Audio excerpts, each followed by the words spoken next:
Hi, GVS here. Suman TV ప్రేక్షకులకు నమస్కారం.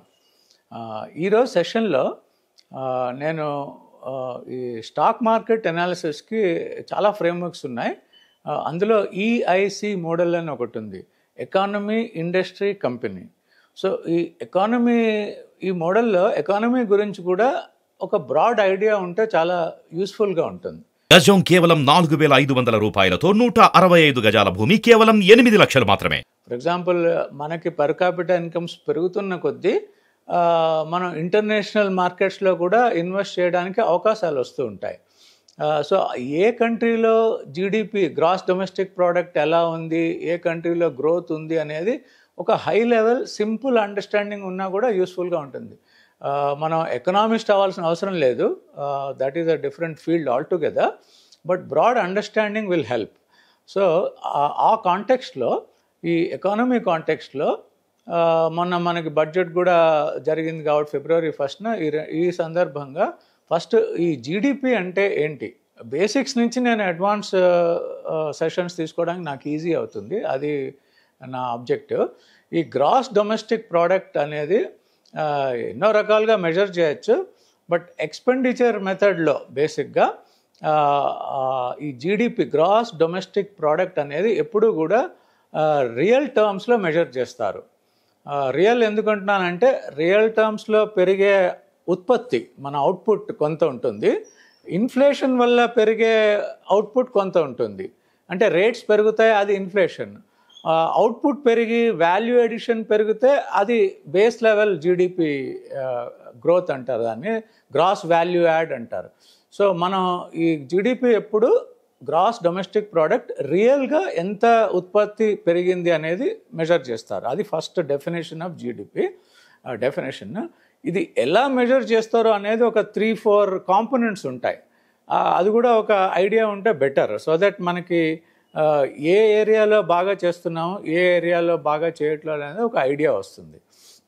So మీరు జీడిపి ఎక్స్పెండిచర్ మెథడ్ చూసుకుంటే, ఫస్ట్ కన్జంప్షన్, దాని ఫార్ములా ఒకటి ఉంది, basic formula. Consumption plus investments plus government expenditure plus net exports. Net exports అంటే ఎక్స్పోర్ట్స్ మైనస్ ఇంపోర్ట్స్, జనరల్గా ఆ ఫిగర్ నెగిటివ్గా ఉంటుంది. సో కన్జంప్షన్ అనేది ప్రైవేట్ సెక్టర్ కన్జంప్షన్, మన అందరం కలిసి ఏదైతే ఖర్చు పెడతామో అది ప్రైవేట్ సెక్టర్ కన్జంప్షన్ ఉంటుంది.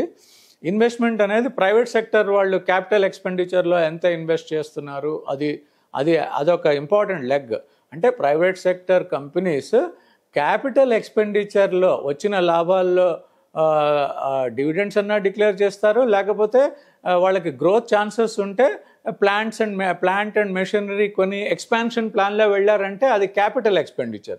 సో ప్రైవేట్ సెక్టర్ ఎంత క్యాపిటల్ ఎక్స్పెండిచర్ ఇన్వెస్ట్ చేస్తే అంత మంచిది గ్రోత్కి, బికాజ్ మన ఎకానమీ అంతా కూడా ప్రైవేట్ సెక్టర్ చేతుల్లో ఉంటుంది కాబట్టి అది మీకు ఇన్వెస్ట్మెంట్ లెడ్ గ్రోత్ అంటారు. అది కన్జంప్షన్ లెడ్ గ్రోత్ కూడా మన సిటిజన్స్ అందరూ కలిపి స్పెండ్ చేసేది.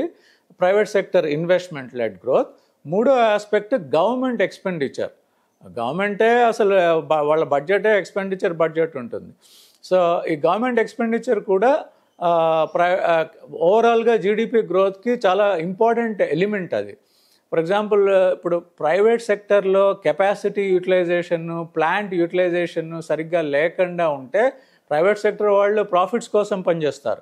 సో వాళ్ళు ఎక్కువ ఇన్వెస్ట్మెంట్స్ చేయరు, ఎందుకంటే ఉన్న కెపాసిటీ సరిపోయిందని. అలాంటప్పుడు అది రెసెషనరీ ట్రెండ్. అలాంటప్పుడు గవర్నమెంట్ ఇంటర్వ్యూన్ అయ్యి వాళ్ళు స్పెండ్ చేయడం మొదలు పెడతారు. వాళ్ళు ఎలాంటి ఏరియాస్లో స్పెండ్ చేస్తారంటే infrastructure projects, roads, railways, ports, వాళ్ళు lakhs and crores స్పెండ్ చేసినా కూడా జీడిపి గ్రో అవుతుంది, ఎందుకంటే వాళ్ళ ప్రాజెక్ట్స్కి కాంట్రాక్ట్స్ వచ్చి ప్రైవేట్ సెక్టర్కి అక్కడి నుంచి లేబర్, ఎంప్లాయ్మెంట్ అన్నీ పెరిగి ఓవరాల్గా అవుట్పుట్ పెరుగుతుంది. So public consumption, private sector investments, government expenditure, ఈ మూడు ఇంపార్టెంట్ లెగ్స్ ఆఫ్ జీడిపికి గ్రోత్కి. ఫోర్త్ కాంపోనెంట్ ఏమిటంటే నెట్ ఎక్స్పోర్ట్స్. అంటే ఎక్స్పోర్ట్స్ ఎంత చేస్తున్నాం, ఇంపోర్ట్స్ ఎంత చేస్తున్నాం. జనరల్గా మనకున్న సిచ్యువేషన్కి imports are higher than exports, అందుకని అది ఎప్పుడు మైనస్లో ఉంటుంది. నెట్ ఎక్స్పోర్ట్స్ ఆ ఫిగర్ ఎప్పుడు కూడా మైనస్లో ఉంటుంది. సో అది మనకి డౌన్వర్డ్ ప్రెషర్ అనమాట. మన అవుట్పుట్ అంటే ఖర్చు లాభ నష్టాలు చూసుకుంటే అది డౌన్వర్డ్ ప్రెషర్ ఉంటుంది కొంత. సో అది బేసిక్గా జీడిపి రియల్ టర్మ్స్లో మెజర్ చేస్తూ, అది ఇప్పుడు జీడిపి 7% పెరిగింది అంటే 100 రూపీస్ ఉండే అవుట్పుట్ నెక్స్ట్ ఇయర్కి 107 రూపీస్ నిజంగా మనం చేసాం. నామినల్ టర్మ్స్లో అంటే ఇన్ఫ్లేషన్ యాడ్ చేస్తే అది 115 అవ్వచ్చు. సో కంపెనీస్కి రెవెన్యూస్ అవన్నీ కూడా నామినల్ టర్మ్స్లో ఉంటాయి కాబట్టి వాళ్ళు రిపోర్ట్ సో జీడిపి గ్రోత్కి రెట్టింపు నార్మల్గా ప్రైవేట్ సెక్టర్లో గ్రోత్ రావడానికి, నామినల్ గ్రోత్ రావడానికి అవకాశాలు ఉంటాయి. అది చాలా ముఖ్యమైన పాయింట్. ఎందుకంటే అప్పుడప్పుడు చెప్తూ ఉంటారు హెచ్డిఎఫ్సి టాప్ మేనేజ్మెంట్ వాళ్ళు కానీ ఏ కంపెనీ చూసినా ఇండియన్ ఎకానమీ జీడిపి కనుక 7% గ్రోత్లో ఉంటే రియల్ టర్మ్స్లో మా గ్రోత్ 15%లో ఉంటుంది అని. సో అప్పుడు మనకి అది useful indicator.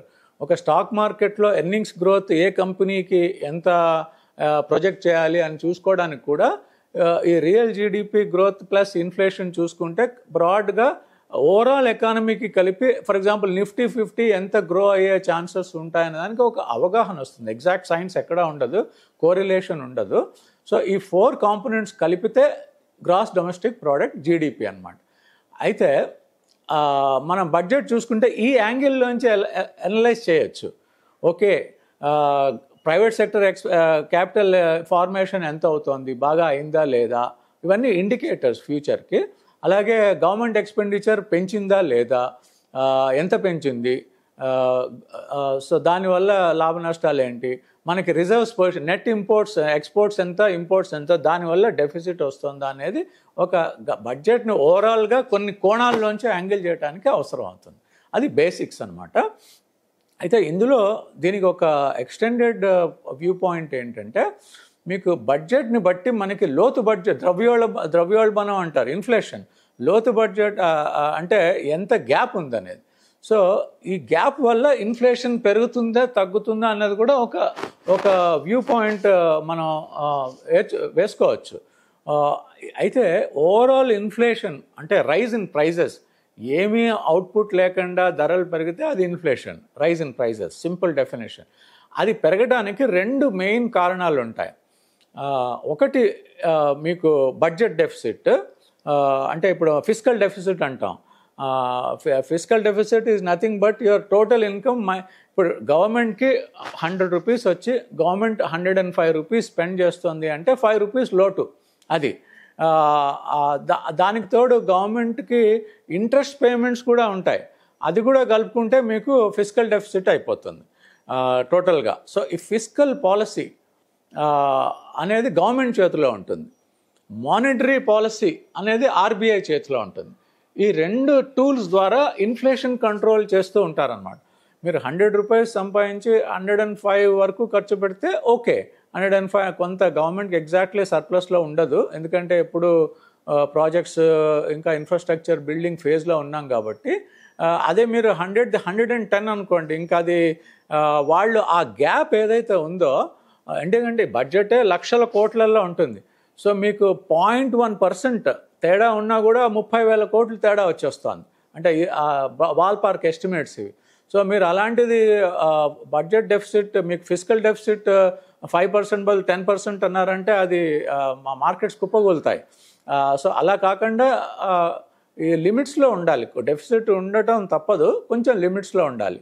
So fiscal deficit అనేది గవర్నమెంట్ చేతుల్లో ప్లస్ ప్రైవేట్ సెక్టర్ ప్లస్ మన అందరం కలిపి ఫిస్కల్ డెఫిసిట్కి కాంట్రిబ్యూట్ చేస్తున్నాం. అదొక బేసిక్ పాయింట్. అలాగే మీకు ఫిస్కల్ డెఫిసిట్ కాకుండా కరెంట్ అకౌంట్ డెఫిసిట్ అని ఉంది. ఈ కరెంట్ అకౌంట్ డెఫిసిట్ అంటే మనం ఇందాక చెప్పినట్టు ఎక్స్పోర్ట్స్ మైనస్ ఇంపోర్ట్స్. మనకి ఇంపోర్ట్స్ ఎక్కువ, ఎక్స్పోర్ట్స్ తక్కువ కాబట్టి అక్కడ మనకి గ్యాప్ వస్తుంది. ఈ గ్యాప్స్ కలుపుకుంటే మీకు అదొక సెకండ్ గ్యాప్ అనమాట. Current account deficit plus fiscal deficit, ఈ 2 కలుపుకుంటే మనకి ఇన్ఫ్లేషనరీ ఎఫెక్ట్. ఎంత బారో చేయాలి, గవర్నమెంట్ అప్పు చేయాల్సిందే.